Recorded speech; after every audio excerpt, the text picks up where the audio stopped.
नमस्कार दोस्तों, स्वागत है आपका जीके लाइव पाठशाला में।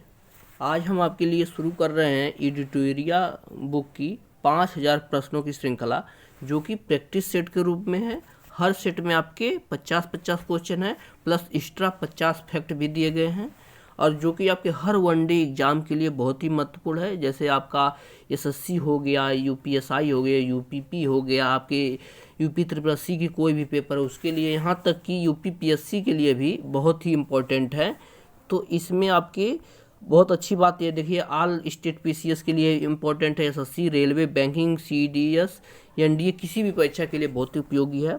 और ये इसमें आपके 100 प्रैक्टिस सेट होंगे। कुल देखिए यहाँ दिया गया है, आपके कुल 100 प्रैक्टिस सेट होंगे। एक सेट में आपके 50 क्वेश्चन हैं, आपके 100 प्रैक्टिस सेट होंगे यहाँ से। और इसके बाद विषयवार स्मरणीय तथ्य भी दिए गए हैं, इसमें स्मरणीय तथ्य भी दिए गए हैं, और ये आपकी एनसीईआरटी पैटर्न पर आधारित है। इस बात को आप लोग ध्यान रखिएगा। एक बार हम इसका ओवरव्यू दे देते हैं। देखिए, प्रश्नों की श्रृंखला तो है ही, एक सेट में आपके 50 क्वेश्चन, साथ ही साथ आपके वस्तुनिष्ठ प्रश्न भी दिए गए स्मरणीय तथ्य के रूप में। आपके छोटे छोटे फैक्ट जो इम्पोर्टेंट होते हैं अलग से भी दिया गया है। तो आज हम एक एक सेट लेकर शुरू करेंगे। एक दिन में आपके 3 सेट कराए जाएंगे। इस तरह से आपके सभी के सभी आपके 100 सेट कवर हो जाएंगे। तो देर न करते हुए शुरुआत करते हैं पहले क्वेश्चन से लेकर पहला सेट देखते हैं। प्लीज़ आप लोग वीडियो को लाइक कीजिएगा, चैनल को जरूर सब्सक्राइब कीजिएगा। आते हैं पहले क्वेश्चन पर। दिया गया, आप लोग आंसर बताने की कोशिश करेंगे।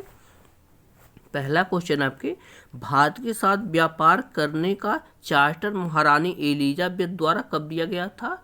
तो यह दिया गया था आपका ऑप्शन नंबर यहाँ से बी को हम देखेंगे 31 दिसंबर सन 1600 ईस्वी में दिया गया था। ऑप्शन बी सही हो जाएगा पहले क्वेश्चन का सही जवाब। अगला क्वेश्चन देखते हैं। भारतीय राष्ट्रीय आंदोलन के प्रारंभ से ही उग्र राष्ट्रवादियों का भी वर्ग था, निम्न में से कौन शामिल नहीं था? तो इसका सही जवाब हो जाएगा दूसरे क्वेश्चन का ऑप्शन नंबर सी यहाँ से हो जाएगा आपका गोविंद राणा डे जो थे ये इसमें शामिल नहीं थे। आपका ऑप्शन सी सही हो जाएगा दूसरे क्वेश्चन का। आते हैं तीसरे क्वेश्चन पर। दिया गया आपका 1916 में कांग्रेस और मुस्लिम लीग के बीच लखनऊ समझौता हुआ, उसके कौन से परिणाम बाद में घातक सिद्ध हुए? तो इसका कौन सा परिणाम घातक सिद्ध होता? तो सही जवाब हो जाएगा आपका ऑप्शन नंबर यहाँ से सी सही हो जाएगा। कांग्रेस द्वारा मुसलमानों के प्रति संतुष्टिकरण की नीति का आरंभ किया गया था, तो ये आपका घातक सिद्ध हुआ था। इसी से आपका जो है पाकिस्तान राज्य की नींव पड़ी थी। आपका ऑप्शन नंबर यहाँ से सी सही हो जाएगा। अगले क्वेश्चन पर आते हैं। दिया गया आपका व्यक्तिगत सत्याग्रह किस गवर्नर जनरल के काल में हुआ था? ये भी क्वेश्चन बहुत बार पूछा जाता है, तो इसका सही जवाब हो जाएगा आपका option number C, Lord Linlithgow के समय काल में व्यक्तिगत सत्याग्रह हुआ था। आपका ऑप्शन यहाँ से सी सही हो जाएगा चौथे नंबर क्वेश्चन का। पांचवा क्वेश्चन देखते हैं। दिया गया आपका भारतीय राष्ट्रीय कांग्रेस की पूर्ववर्ती संस्थाओं में सबसे पहली और प्रमुख संस्था कौन थी? तो इसका सही जवाब बनता आपका ब्रिटिश इंडिया एसोसिएशन जो थी वह सबसे पहली संस्था थी। आपका ऑप्शन नंबर यहाँ से सी से हो जाएगा पांचवें क्वेश्चन का। आते हैं अगले क्वेश्चन पर। ध्यान से पढ़िए, क्वेश्चन थोड़ा बड़ा है। दिया गया आपका साइमन कमीशन की सिफारिशों के संदर्भ में निम्नलिखित में से कौन सा कथन सही है? तो इसका सही जवाब बनता है आपका ऑप्शन नंबर सी, इसने केंद्र में द्विशासन विधायिका के उन्मूलन का सुझाव दिया था। आपका ऑप्शन यहाँ से सी से हो जाएगा छठवें नंबर क्वेश्चन का। अगला क्वेश्चन देखते हैं। सातवां क्वेश्चन दिया गया है आपका Dadabhai Naoroji British House of Commons के लिए चुने जाने वाले पहले भारतीय थे। उन्होंने किस पार्टी के टिकट पर चुनाव लड़ा था? ये तो आपका पहला क्वेश्चन यहीं से हो जाता है कि ब्रिटिश हाउस ऑफ कॉमन्स के लिए पहले चुने जाने वाले पहले भारतीय थे आपके दादा भाई नौरोजी। और उन्होंने किस पार्टी से टिकट पर चुनाव लड़ा था? तो इसका सही जवाब बनता आपका लिबरल पार्टी से लड़ा था। आपका ऑप्शन नंबर डी यहाँ से सही होता आपका लिबरल पार्टी से। आगे देखते हैं नेक्स्ट क्वेश्चन।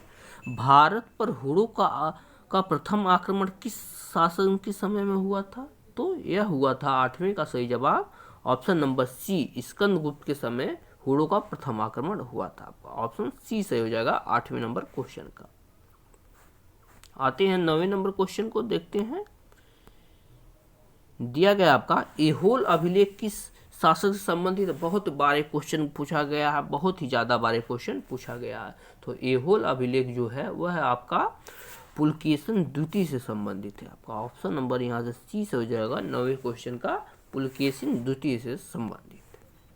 अगला क्वेश्चन देखते हैं, सत्यमेव जयते किस उपनिषद से संग्रहित है, यानी सत्यमेव जयते किस उपनिषद से लिया गया है। तो इसका सही जवाब बनता है आपका मुंडकोपनिषद से लिया गया। आपका मुंडकोपनिषद से सत्यमेव जयते लिया गया।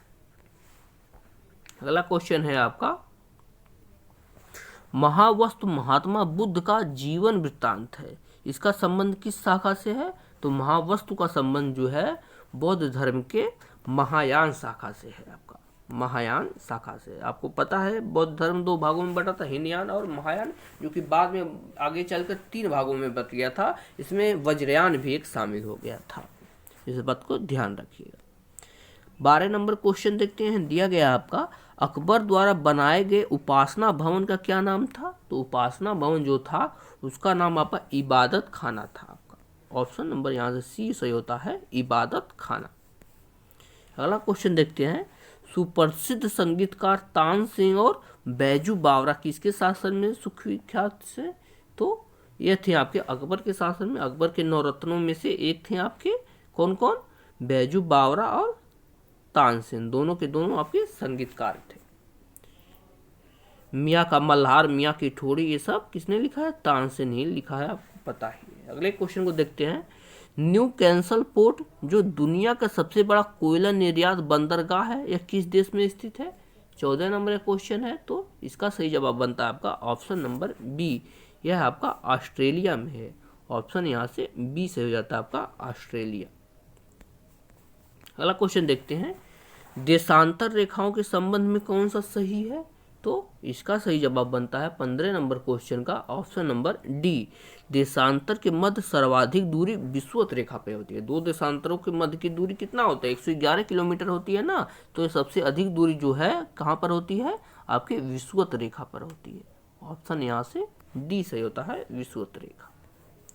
अगला क्वेश्चन देखते हैं, दिया गया है उत्तर से शुरू की कर दक्षिण की ओर नीचे दी गई पहाड़ियों का सही अनुक्रम का है। पहाड़ियां दी गई हैं उत्तर से लेकर दक्षिण की तरफ, उनका सही क्रम बताना है आपको। तो इसका सही जवाब बनता है ऑप्शन नंबर सी, सबसे उत्तर में आपका नल्ला मलाई की पहाड़ियाँ, उसके बाद जवादी पहाड़ियाँ हैं, उसके बाद नीलगिरी की पहाड़ियाँ आती हैं, और अंत में आपके अन्ना मलाई की पहाड़ियाँ आती है। देखिए नल्ला मलाई और अन्ना मलाई दोनों 2 पहाड़ियाँ हैं, इस बात को आप लोग ध्यान रखिएगा। तो यहाँ से आपका ऑप्शन नंबर सी से हो जाएगा। इस तरह से क्रम मिलाने के लिए भी क्वेश्चन बार बार पूछा जाता है। आगे देखते हैं, निम्नलिखित में से कौन सी नदी अपने मार्ग बदलने के लिए प्रख्यात है। तो कौन सी नदी अब बार बार अपना मार्ग बदलती है। तो कोसी नदी जो है वह बार बार अपना मार्ग बदलती रहती है। आप लोग कमेंट में बताइए कि किस राज्य को, किस कोसी नदी का शोक किस राज्य को बोला जाता है। आगे देखते हैं नेक्स्ट क्वेश्चन, 40 नंबर का क्वेश्चन है, माफ कीजिएगा कौन सा को 17 नंबर के क्वेश्चन के बाद आपका 18 नंबर के क्वेश्चन पर आते हैं। 18 नंबर का क्वेश्चन यहां से देखते हैं। क्वेश्चन है आपका, किस मृदा प्रारूप में लोहे की अतिरिक्त मात्रा होने के कारण अनुरक्त हो जाती है। तो यह होती है आपकी ऑप्शन नंबर सी, लेटराइट मृदा है, जो लोहे की अतिरिक्त मात्रा यानी अधिकता होने के कारण यह आपका अनुर्वरक हो जाती है, यानी उपजाऊ नहीं रह पाती है।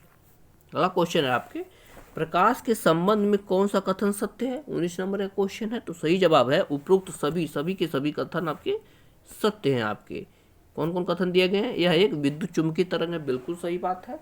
यह एक कण प्रकृति है, ये भी सही है। और यह ऊर्जा का एक रूप है, ये भी आपका सही है। तो आपका यहाँ से ऑप्शन डी सही हो जाएगा।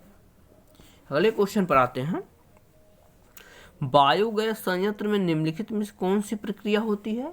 तो इसका सही जवाब बनता है आपका किण्वन प्रक्रिया होती है। आपका ऑप्शन नंबर यहाँ से ए सही हो जाता है, आपका किण्वन की प्रक्रिया होती है। और जैसे दूध से दही का बनना, ये भी आपकी किण्वन की प्रक्रिया ही होती है ना। आगे देखते हैं नेक्स्ट क्वेश्चन, एक वर्ग में ऊपर से नीचे की ओर आने पर परमाणु के आकार क्या होता है। तो परमाणु के आकार जो होते हैं वह बढ़ता रहता है। ऑप्शन ए सही हो जाता है 21 नंबर क्वेश्चन का।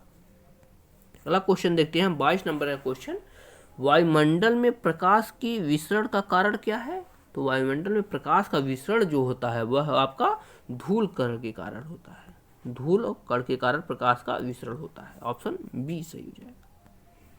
अगला क्वेश्चन देखते हैं, किसी भी यौगिकों का ऑक्सीकरण संख्या क्या होता है? तो जो भी यौगिक होते हैं उनकी ऑक्सीकरण संख्या आपका 23 नंबर का क्वेश्चन है 0 होता है। ऑप्शन नंबर यहाँ से डी सही हो जाएगा आपका 23 नंबर क्वेश्चन का।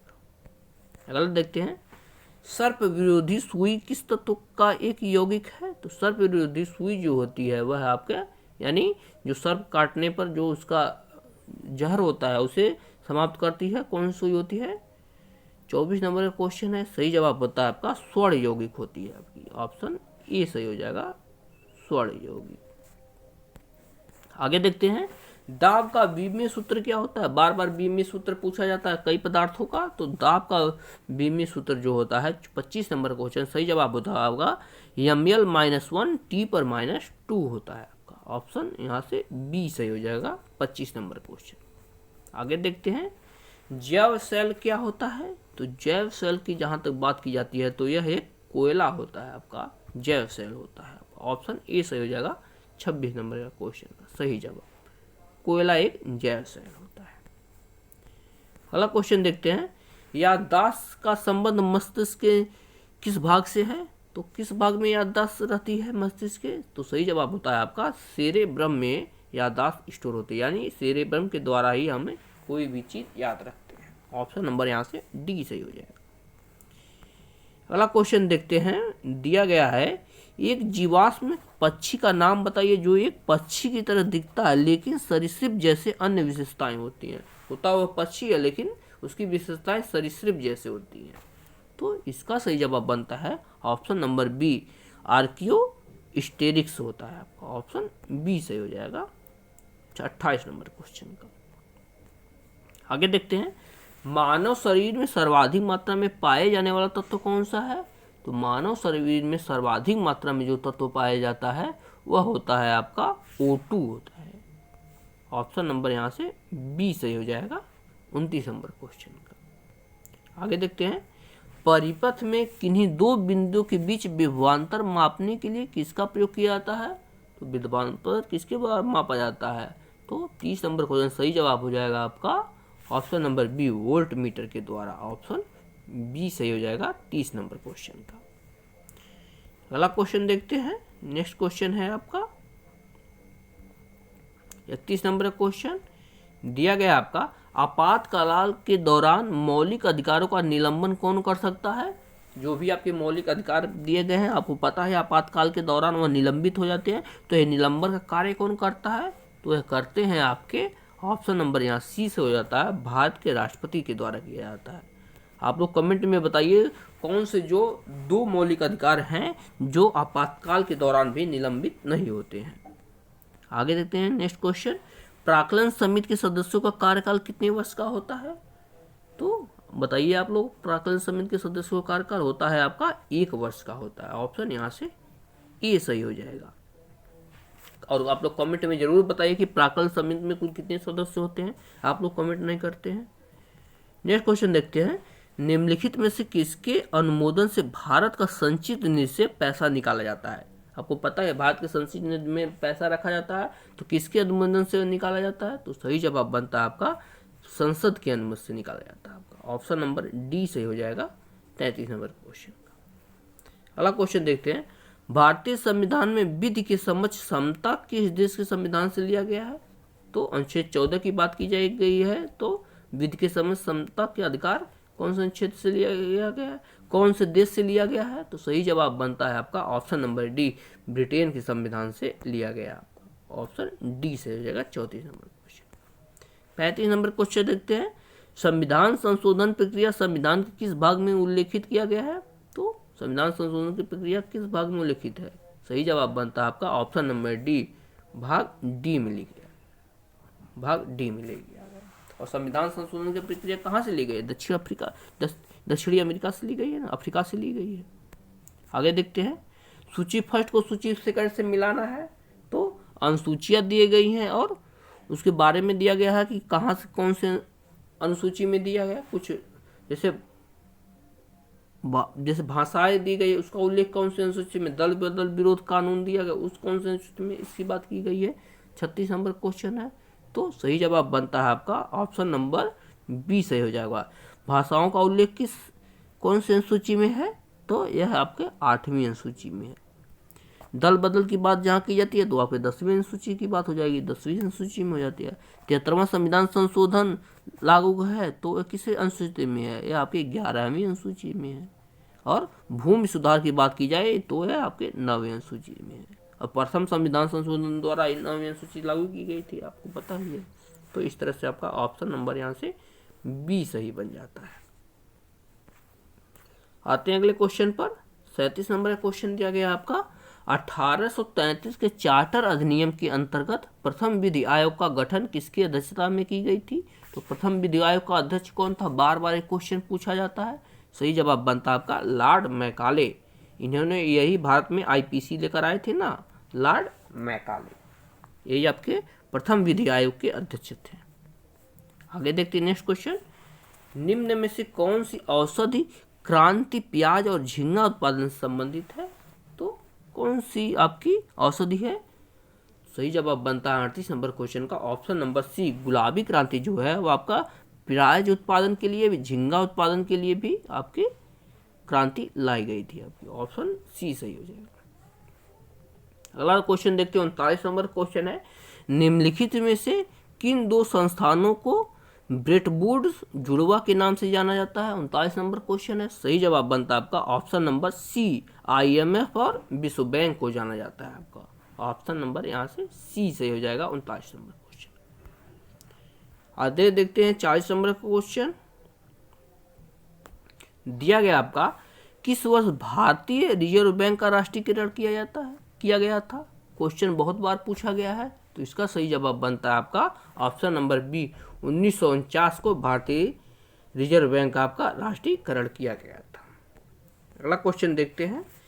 हिंदू राष्ट्र का विचार मूलतः किसका है। तो हिंदू राष्ट्र का विचार मूलतः आपका BD सावरकर लेकर आए थे। ऑप्शन नंबर ए सही हो जाएगा 41 नंबर क्वेश्चन। आगे देखते हैं भारत में आयकर क्या है। तो आयकर एक आपका प्रत्यक्ष और प्रगतिशील कर है। आपका ऑप्शन नंबर बी सही हो जाएगा 42 नंबर क्वेश्चन का।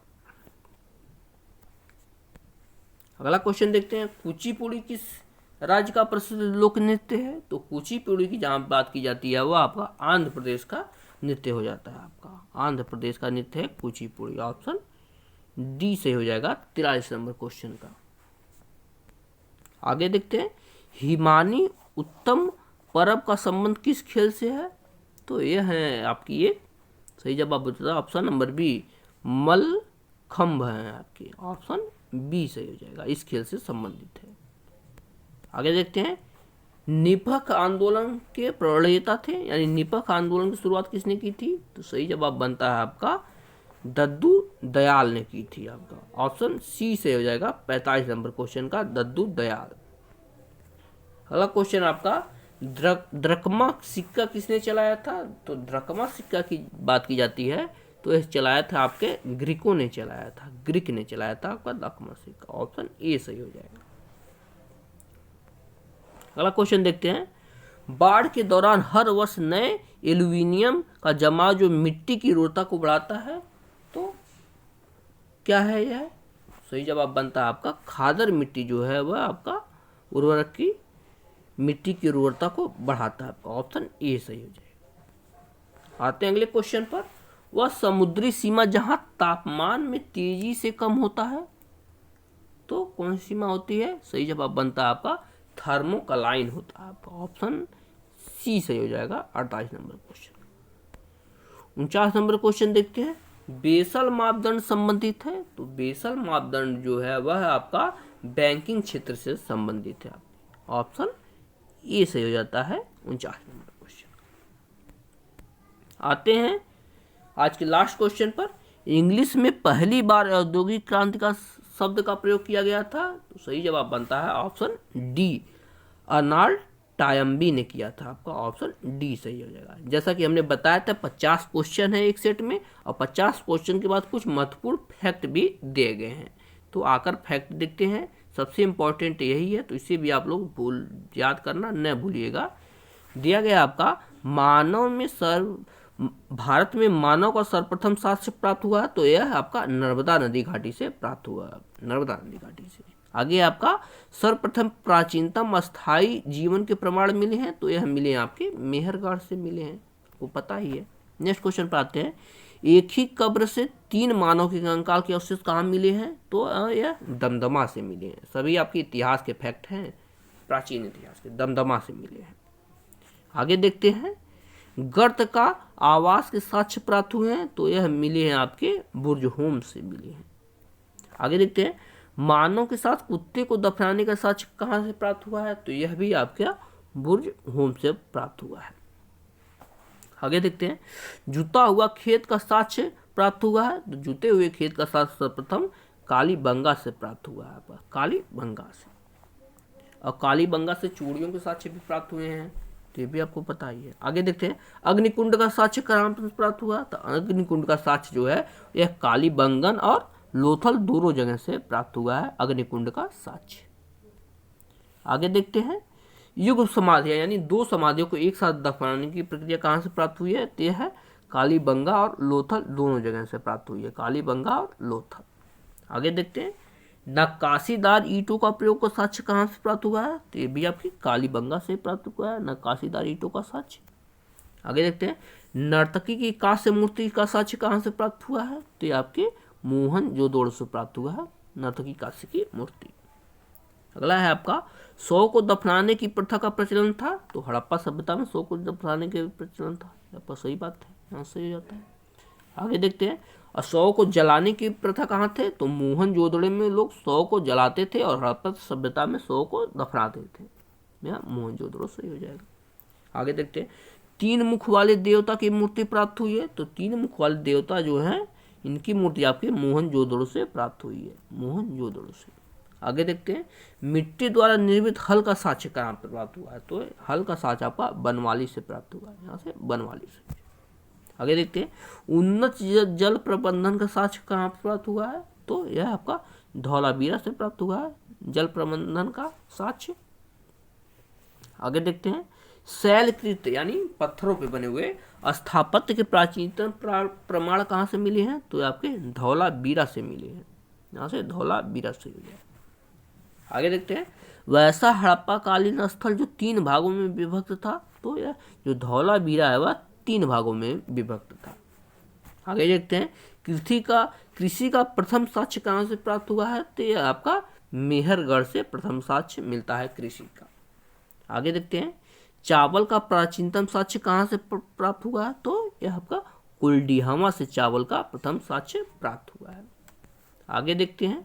आग का आविष्कार हुआ था, तो आग जो है इसका आविष्कार आप सर्वप्रथम पूरा पाषाण काल में हुआ था, यहाँ से पूरा पाषाण काल आपका सही हो जाएगा। आगे देखते हैं। पहिए का आविष्कार हुआ था, तो पहिए का आविष्कार जो है आपका नवपाषाण काल में आपके पहिए का आविष्कार हुआ था। अगला है आपका। मानव द्वारा सर्वप्रथम प्रयुक्त अनाज था जो कि जौ था, जिसे यव बोलते थे, यव बोलते थे। अगला क्वेश्चन है। मानव द्वारा सर्वप्रथम प्रयोग में लाया गया धातु कौन सा था, तो ये आपका तांबा था, जो कि मानव द्वारा प्रथम प्रयोग में लाया गया था। आगे देखते हैं। राष्ट्रीय मानव संग्रहालय स्थित है, तो राष्ट्रीय मानव संग्रहालय जो है आपका भोपाल में स्थित है, यहाँ से भोपाल को लगाएंगे। अगला आपका। सिंधु सभ्यता के प्रथम बंदरगाह थे, तो लोथल एवं सुतकादोर जो है वह आपका सिंधु सभ्यता के प्रमुख बंदरगाह थे। और लास्ट है आपका। हड़प्पा एवं मोहनजोदड़ो को संयुक्त जुड़वा राजधानी किसने कहा, ये आपके पिग्गस्ट ने कहा था, ये भी क्वेश्चन बहुत बार पूछा जाता है। तो ये था आपका पहला प्रैक्टिस सेट। अगर वीडियो आपको पसंद आई हो तो लाइक और चैनल को जरूर सब्सक्राइब कीजिएगा। जो भी फीडबैक हो हमें ज़रूर बताइएगा। एक दिन में आपके 3 सेट मिलेंगे, तो आपके 100 सेट जल्दी ही कवर हो जाएंगे, और ये सभी एग्जाम के लिए बहुत महत्वपूर्ण है। तो मिलते हैं किसी नेक्स्ट लेक्चर में, तब तक के लिए धन्यवाद।